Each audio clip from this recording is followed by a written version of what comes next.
श्री कृष्णा, जय श्री राधे। आप सभी का स्वागत है आज की वीडियो में।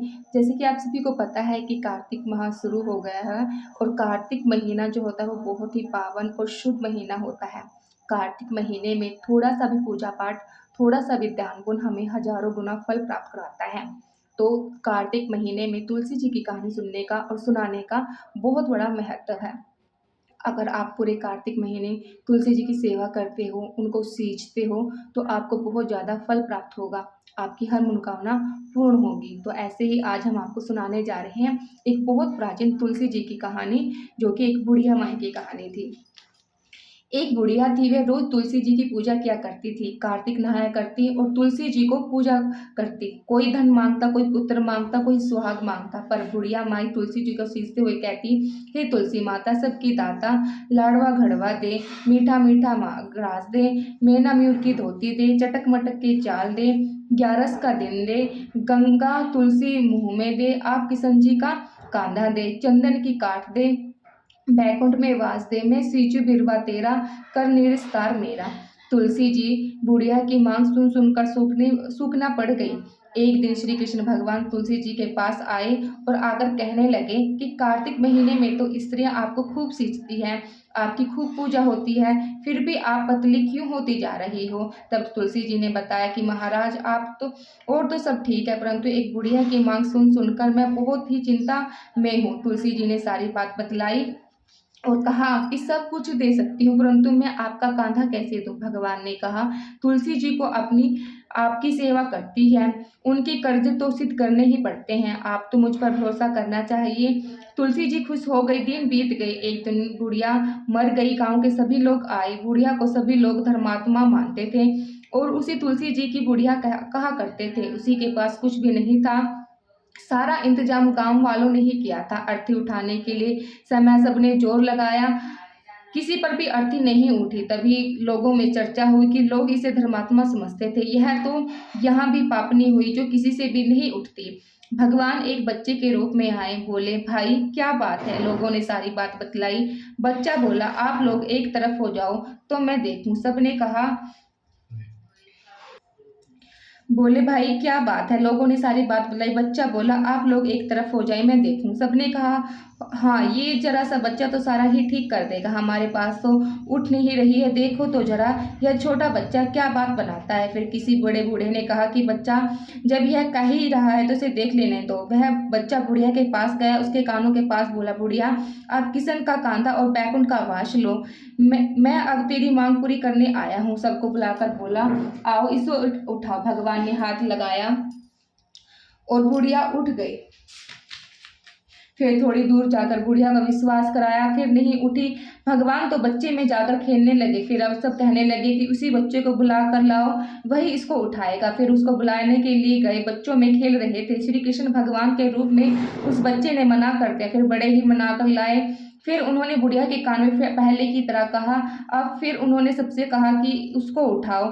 वह उठ गई। इस सबको बड़ा ही आश्चर्य हुआ और खूब धूमधाम से चले। अब सबने देखा कि बच्चा पहले से मुर्दा घाट पर बच्चा था, फिर भी वह दिखाई नहीं दिया। सब समझ गए कि भगवान खुद ही आए थे। बुढ़िया का दाह संस्कार अच्छी तरह से हुआ। हे तुलसी माता, जैसे बुढ़िया को बुद्धि दी वैसे ही सबको देना। जय श्री कृष्ण भगवान की जय, जय श्री कृष्ण भगवान की जय। और अब हम इसके बाद आपको सुनाएंगे कार्तिक महात्म। पहला अध्याय हमने आपको कल की वीडियो में सुनाया था। अगर आपने इससे पहले का अध्याय नहीं सुना है तो वो भी आप जरूर सुनिएगा। आज हम आपको सुनाने जा रहे हैं दूसरा अध्याय, गुणवती की कथा।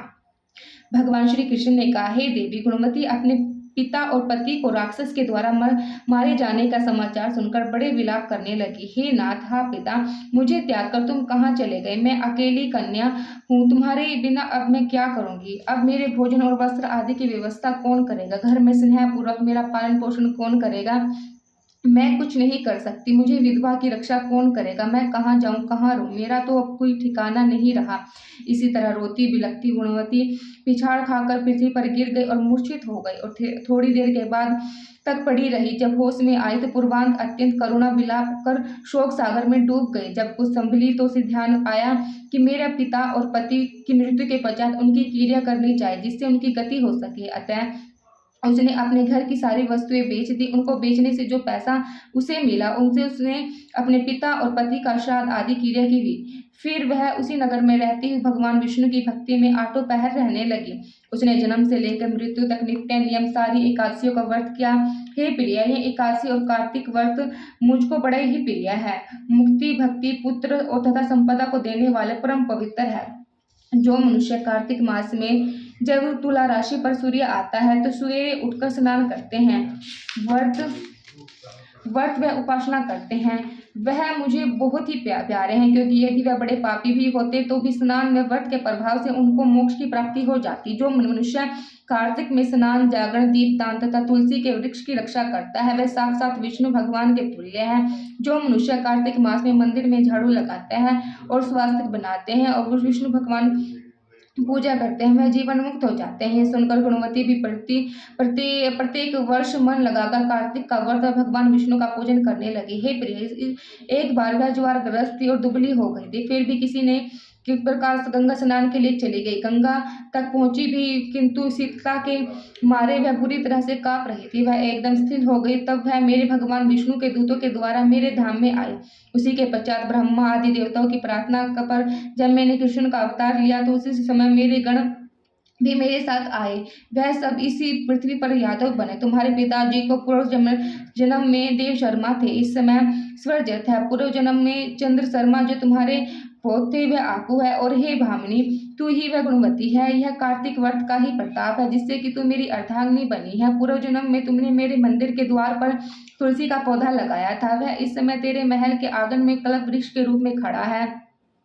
तुमने जो उस समय दीपदान किया था उसी के कारण तुम्हारी देह सुंदर है, तुम्हारे शरीर में शोभा है और घर में साक्षात लक्ष्मी निवास करती है। तुमने चूंकि पूरे जन्म में अपने समस्त व्रतों का फल पति स्वरूप विष्णु को अर्पण कर दिया था, उसी के प्रभाव से तुम इस समय मेरी प्रिय भावनी हुई हो। पूर्व जन्म में आजीवन तुमने जो नियम के कार्तिक मास का व्रत किया था उसका यह प्रभाव है कि तुम मेरा और तुम्हारा कभी वियोग नहीं होगा। इस प्रकार जो कार्तिक मास में व्रत आदि करते हैं वह मुझे तुम्हारे ही समान प्रिय है। वह लोग जो कि दूसरे जाप ताप यज्ञ दान आदि करते हैं, कार्तिक मास में किए हुए व्रत के समान उनका फल प्राप्त होता है, थोड़ा ही होता है, यानी कार्तिक मास के व्रतों का 16 भाग भी नहीं। इसी तरह सत्यभामा भगवान श्री कृष्णचंद्र जी महाराज से अपने पूर्व जन्म के पुण्य का प्रभाव सुनकर अति प्रसन्न हुई। तो ये था आज का दूसरा अध्याय। जय श्री कृष्ण, जय श्री राधे।